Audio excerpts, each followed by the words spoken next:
O jornal mais famoso do mundo acabou de apontar o dedo para um homem e disse: foi você que criou o Bitcoin. E se isso for verdade, esse homem tem mais de 80 bilhões de dólares escondido. E está mentindo para todo mundo há mais de 17 anos. Bom, é claro, estamos falando da última matéria sobre Bitcoin que a New York Times soltou, né? Eu li a investigação inteira e encontrei mais furos do que provas. Bom, o nome que eles apontam é Adam Back, criptográfico britânico de 55 anos, CEO da Blockstream, criador do Hashcash, que é o sistema de Proof of Work que o Bitcoin usa até hoje. Ou seja, não é um nome aleatório, né? O cara tem currículo para isso. E o jornalista por trás dessa investigação também não é qualquer um. É John Carreyrou, o mesmo que derrubou a Terano, sabe? Aquela empresa lá que a mulher prometia identificar doenças com uma única gota de sangue. Com isso, ele já até ganhou o prêmio Pulitzer. Logo, digamos que ele sabe investigar, né? Então, quando ele fala que tem 99% de certeza que encontrou o criador do Bitcoin, você para e presta atenção, né? Mas prestar atenção não significa aceitar, né? Ele passou 18 meses investigando, usou inteligência artificial, analisou milhares de e-mails, comparou o estilo de escrita de centenas de pessoas. E no final o que ele tem? Coincidências, muitas. E ao meu ver, nenhuma prova, digamos que concreta. Mas vamos lá. Bom, a base da investigação é a análise de texto. Eles pegaram tudo que o Satoshi escreveu e compararam com textos de 620 pessoas de listas de criptografia. Erros de hífen, espaço duplo entre frases, grafias britânicas. E Adam Back foi o match mais próximo. Parece forte, né? Só que o próprio linguista que fez a análise, Florian Cafiero, disse que o resultado foi inconclusivo. Outro candidato, que era Ralphine, ficou quase empatado. Quando Florian Cafiero mudou o método, os rankings mudaram completamente. Ou seja, dependendo de como você mede, a resposta muda. Bom, eu não sei, mas isso para mim não é prova. O Adam Back também escreveu muito mais do que qualquer outra pessoa nessas listas. Escreveu durante anos milhares de posts. E se você é o cara que mais escreveu sobre os mesmos assuntos que Satoshi Nakamoto, qualquer ferramenta vai encontrar padrões parecidos. Mais texto, mais coincidência, ou seja, é mais ruído estatístico. Bom, o New York Times também aponta que os dois programavam em C++.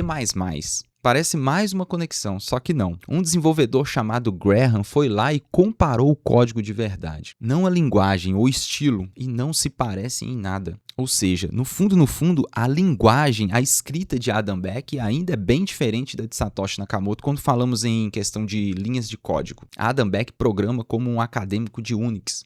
E Satoshi programava como um profissional do Windows. São perfis completamente diferentes. O argumento do C++ não só é fraco, mas também trabalha contra a própria tese do New York Times. Outra coisa que o jornalista do New York Times aponta: Adam Back ficou em silêncio nas listas de criptografia exatamente no período em que Satoshi estava ativo e reapareceu 6 semanas depois que o Satoshi sumiu. Essa é a alegação dele da investigação. Só que Adam Back se mudou para Malta em 2009. Mudou de país, de rotina, de foco. Pessoas mudam de fase, né?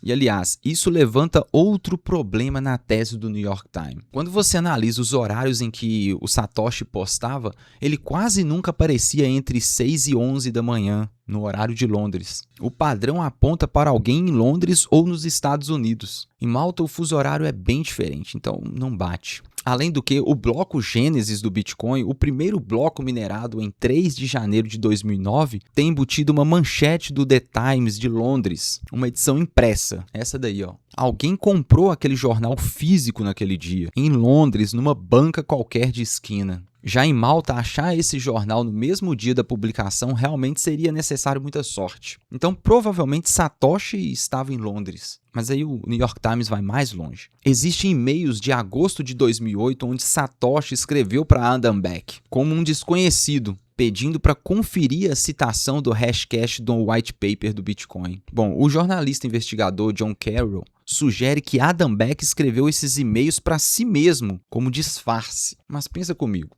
Em 2008, antes do Bitcoin existir, antes de qualquer pessoa do planeta saber que isso ia valer alguma coisa, o Adam Back já estava produzindo e-mails falsos para se proteger de uma investigação futura. Não faz sentido ele falar consigo mesmo se a ideia era não se expor. Isso já geraria alguma ligação entre eles. Então você vê que vai entrando mais numa teoria da conspiração essa investigação do jornalista, cada vez reforçando mais o seu viés de confirmação. E por falar em viés, a Fortune apontou que o jornalista John Carroll ignorou um candidato forte nessa lista, que é Nick Szabo. As iniciais dele são o inverso de Satoshi Nakamoto. Ele criou o BitGold, percussor direto do Bitcoin, e várias outras coisas que coloca ele no meio dessa história do Bitcoin, sabe? E no passado, um jornalista do próprio New York Times já tinha apontado Nick Szabo em 2015 como o criador do Bitcoin. Bom, eu não acredito que seja Nick Szabo também, mas se você faz uma lista de investigação com 18 meses e ignora um dos candidatos mais fortes, isso não está me parecendo muito uma investigação, e mais um viés. E tem mais uma coisa que para mim talvez seja o contraponto mais forte. Adam Back é CEO da Blockstream, uma empresa que está abrindo capital na bolsa através da Cantor Fitzgerald. Como CEO de uma empresa pública, ele é obrigado por lei a divulgar qualquer informação material. Se ele fosse Satoshi Nakamoto, estaria sentado em 80 bilhões de dólares sem declarar. E isso é fraude de valores mobiliários, crime federal, prisão. Por que alguém se colocaria voluntariamente nessa posição? Não faz sentido correr todo esse risco, sabe? Mas sabe o que eu acho mais interessante disso tudo? Toda vez que alguém tenta revelar quem é Satoshi Nakamoto, no fundo é uma tentativa de enfraquecer o Bitcoin. Porque se você coloca um rosto no criador, você coloca um alvo. Um cara que pode ser preso, processado, chantageado, até mesmo forçado a mover aquele 1.100.000 bitcoins e derrubar o mercado.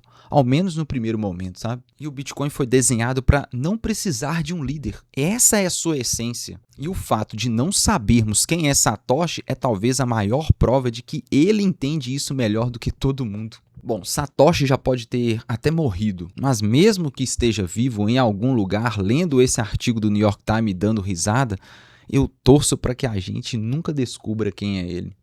Sabe por quê? O mito, nesse caso, é muito mais poderoso do que o homem. Um criador sem rosto construiu um sistema que funciona sem permissão, sem dono e sem ponto de falha. Isso é bonito demais para ser destruído por uma figura humana falha que possa surgir, sabe?